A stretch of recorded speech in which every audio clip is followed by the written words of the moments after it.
হজ করে আসার পর নিজের মেয়েকে কলেজ থেকে বিশ্ববিদ্যালয় থেকে ফিরতে পারি নাই।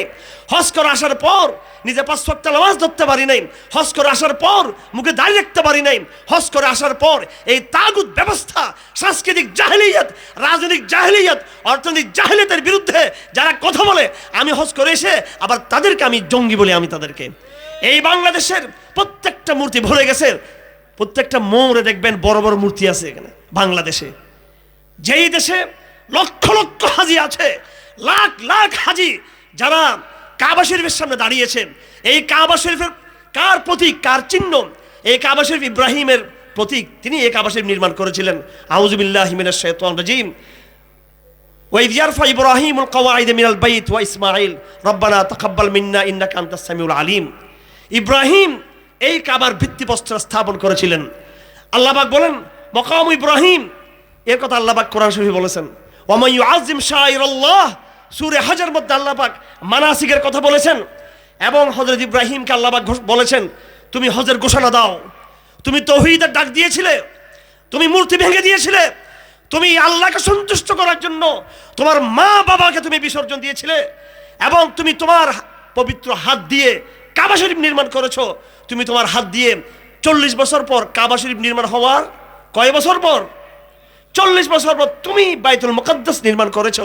হে ইব্রাহিম, এখন সময় এসেছে তুমি আবার বাইতুল্লাহ প্রাঙ্গণে দাঁড়িয়ে ঘোষণা দাও, ওয়াজ্জিন ফিন নাসি বিল হজ ইয়াতুকা রিজালান ওয়া আলা কুল্লি দামির ইয়াতিনা মিন কুল্লি ফাজ্জিন আমিক। সারা বিশ্বের প্রান্ত থেকে উটের উপরে সওয়ার হয়ে, পাইদল চলে, ঘোড়ার পরে, সওয়ারির পরে মানুষ দূর দূরান্ত থেকে হজে আসবে, এবং আসার পর তারা তাওহীদের চিহ্নকে তারা দেখবে, কাবা শরীফকে দেখবে, মানাসিক আদায় করবে, সালাত আদায় করবে, ইতিকাফ থাকবে, তাওয়াফ করবে, তারা সেখান থেকে বরাকা গ্রহণ করবে। এগুলো ছিল ইব্রাহিম আলাইহিস সালামের সংগ্রাম। যেই সমাজে সালাত থাকবে, যেই সমাজে হজ থাকবে, সেই সমাজে মূর্তি থাকতে পারে। এই মূর্তি ইনশাআল্লাহুল আজিজ ইতিহাসের কোন এক উপযুক্ত সময়ে সমস্ত মূর্তি গুড়িয়ে দেওয়া হবে ইনশাআল্লাহুল আজিজ।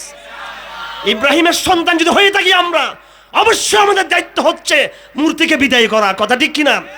আর যদি মূর্তি বিদায় করতে না পারি, কমপক্ষে মূর্তির বিরুদ্ধে যদি সত্য কথা উচ্চারণ করতে না পারি, আমরা সবাই বেঈমান, গাদ্দার, আমরা ইসলাম বিদ্রোহী, আমরা মুনাফিক, আমরা ভণ্ড প্রতারক। আমরা যেই হাজি মূর্তির বিরুদ্ধে কথা বলতে পারবে না, ভণ্ড হাজি।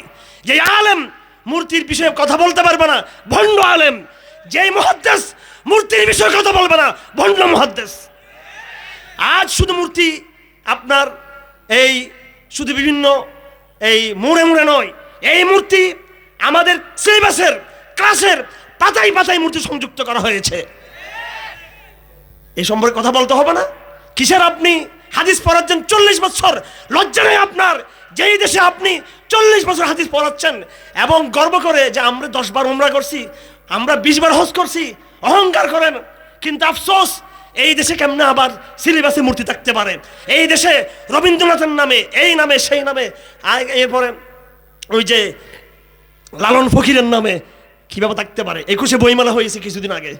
এটা বইমেলা না মূর্তি মেলা? এগুলো এখানে ভালো মানুষ সব মানুষ করে যেতে পারে না।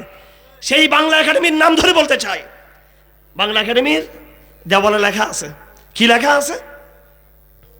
যে মুসলমান, হিন্দু, বৌদ্ধ, খ্রিস্টান এগুলো আমাদের পরিচয় না। এটা আমাদের কি নয়? পরিচয় না। নাউজুবিল্লাহ বলি আমরা একটু। ওখানে কি লেখা আছে? এই বাংলা একাডেমি কার ভাষা? বাংলা ভাষা।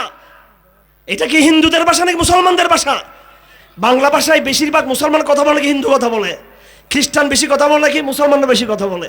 একজন কবি বলেছেন, ও আমার বাংলা ভাষা মাতৃভাষা, খোদার সেরা দান, অনাদৃত একলা যখন গভীর বেদায় ছিলে মগন, নীলতমাই বক্ষে তখন লক্ষ মুসলমান, লক্ষ কোটি মুসলমানের ভাষা বাংলা ভাষা। বাদ দিলাম মুসলমানদের ভাষা, পৃথিবীতে Bangla, Sindhi, Hindi, Urdu, Gujarati, France, Germany, Italy, Chinese, Burmese যত ভাষা হয়েছে, এই ভাষাগুলো কি মানুষ সৃষ্টি করেছে নাকি আল্লাহ পাক সৃষ্টি করেছেন? কে সৃষ্টি করেছেন? আল্লাহ। সূরা রুমের মধ্যে আল্লাহ পাক বলেন, আউযু বিল্লাহি মিনাশ শাইতানির রাজিম, ওয়া মিন আয়াতিহি খালকুস সামাওয়াতি ওয়াল আরদ ওয়া ইখতিলাফু আলসিনাতিকুম ওয়া আলওয়ানিকুম।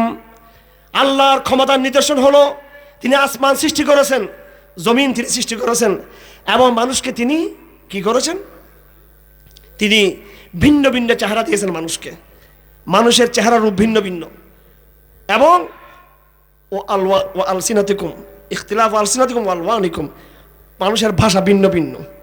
ঢাকার ভাষা একরকম, ভৈরবের ভাষা আরেক রকম। কথা ঠিক কিনা? ভৈরবের ভাষার সাথে ব্রাহ্মণবাড়িয়া পাশাপাশি হলেও কিন্তু আবার কথা বেশ কম। ব্রাহ্মণবাড়িয়ার সাথে আবার কুমিল্লার ভাষার বেশ কম, কুমিল্লার সাথে নোয়াখালীর ভাষার বেশ কম, নোয়াখালীর সাথে আবার চট্টগ্রামের ভাষার বেশ কম। চট্টগ্রামে আবার একটা নদী আছে কর্ণফুলী, কর্ণফুলী নদীর এপারের চট্টগ্রামের ভাষা, কর্ণফুলী নদীর ওপারের চট্টগ্রাম ভাষা, দুইটা সুর ভিন্ন রকম। আবার সিলেটের কোনো মেয়ের সাথে অথবা ছেলের সাথে চট্টগ্রাম ছেলের যদি কোনো ছেলে বা মেয়ের সাথে বিয়ে হলে, বিয়ে তো একদিনও টিকবে না। কারণ ও যেটা প্রশংসা করবে ও সেটাকে গালি মনে করবে, এ যেটাকে গালি মনে করবে সেটাকে প্রশংসা মনে করবে, বিয়ে 24 ঘন্টা ভেঙে যাবে। এটা আল্লাহ পাকের নিদর্শন। কথা ঠিক কিনা? আমরা হইলাম নির্লজ্জ বাঙালি। আপনি জার্মানিতে যান, জার্মানরা গৌরব করে নিজের ভাষায় কথা বলতে, ইংরেজি ভাষা পাত্তা দেয় না। ফ্রান্সে যান, ফরাসিরা ফরাসি ভাষায় কথা বলে, এরা ইংরেজি ভাষা জানে না। আমি টার্কিশদের সাথে, ফরাসিদের সাথে এবং পৃথিবীর বিভিন্ন এদের সাথে আমাদের ডেলিগেটদের সাথে কথা হয়, ফরাসিরা ফরাসি ভাষায় কথা বলে, খুব কম লোক ইংরেজি ভাষা তারা চর্চা করে। এবং এইভাবে টার্কিশরাও বেশি তাদের টার্কিশ ভাষাকে তারা প্রমোট করে। আর নির্লজ্জ বাঙালিরা মনে করে আমি যতক্ষণ ইংরেজিতে ঠুসঠাস করতে পারি নাই আমি ভদ্র না। এমনি পেট উজু বড় হয়ে গেছে, তো পেট ফুলে, পেট ফুল। আপনি দেখবেন আমাদের দেশের ভদ্রলোকদের পেটের ফুলে, কিন্তু ইংরেজরা তো স্লিম স্মার্ট, ঠিক কিনা? খাবারের সময় তো তখন ইংরেজি হইতে পারো নাই, হ্যাঁ ঠিক কিনা? তো এখানকার শিক্ষিত লোকদের এগুলো জানা আছে। আমাদের ভাষা বললে কি শিক্ষিত হয়ে যাও নাকি? হ্যাঁ, পেট মোটা কেন? পেটে এই যে চর্বি বেড়ে গেল কেন? ইংরেজের পেটে তো চর্বি নেই। ইংরেজের 70-80 বছর 90 বছর ইংরেজি বুঝাও যায় না তার বয়স কত। ঠিক আছে? এদের ফুড কালচার, খাদ্য কালচার সব তো ভিন্ন। বরং এদের জীবনী খাদ্যটা তো সব এরা শূন্য মতো ফলো করে। এরা আমাদের দেশের শিক্ষিত ভাই, এরা রাগ করিয়েন না। ব্রাশ করে ঘুম থেকে ওঠার পরে, ব্রাশকে ঘুম থেকে ওঠার পরে করে, ব্রাশ করে রাত্রে খাওয়ার পরে করে ব্রাশ। যাই হোক, তো এগুলো আমাদেরকে বলি লাভ নাই, কারণ আমি পারিবারিকভাবে আগে 14 গোষ্ঠী দেখে এসছি। আমি এদের ডানে বামে সবাই চিনি। এদেরকে, এদের খারাপগুলো নিয়ে আমরা ভদ্র সেজেছি বাংলাদেশে।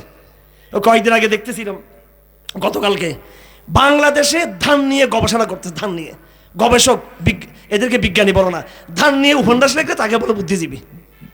ধানের উপরে উপন্যাস লেখছে, ধানের উপরে কবিতা লেখছে, 21শে বইমেলায় বুদ্ধিজীবী হিসেবে, সাহিত্যিক হিসেবে তাকে দেখা যাবে। আর যারা গবেষণা করতেছে কৃষিবিদ, এই বাঙালি কৃষিবিদকে চিনে না। চিনে? হ্যাঁ, এই বাঙালি যারা নাকি, আমি একজন ডক্টরের নাম নিতে চাই, এখন নিব না ভিন্ন কারণে। উনি ইসলামপন্থী একজন ডক্টর, 1 নম্বর বিজ্ঞানী বাংলাদেশের, 1 নম্বর বিজ্ঞানী, ইমানদার বিজ্ঞানী, নামাজি বিজ্ঞানী। তার চেয়ে বড় কোনো দার্শনিক বাংলাদেশে নেই, বিজ্ঞানী বাংলাদেশে নেই। হ্যাঁ, কিন্তু ঢাকা বিশ্ববিদ্যালয়ের বইমেলা তাকে দেখবেন না। যাই হোক আমার ভাইয়েরা, পাশ্চাত্যের অনুকরণ করা যাবে না, বিদেশিদের অনুকরণ করা যাবে না। বিদেশিদের অনুকরণ করে না আমরা বাঙালি হতে পেরেছি, না আমরা ইংরেজ হতে পেরেছি। যারা আজকে পাশ্চাত্য অনুসরণ করতেছেন তারা না মিল্লাতে ইব্রাহিমে আছেন, না বাঙালির কাছে সম্মান পাচ্ছেন, না ইউরোপিয়ানরা আপনাকে নিজের মনে করে না, আপনাকে গোলাম মনে করে। তারা কি মনে করে? গোলাম মনে করে।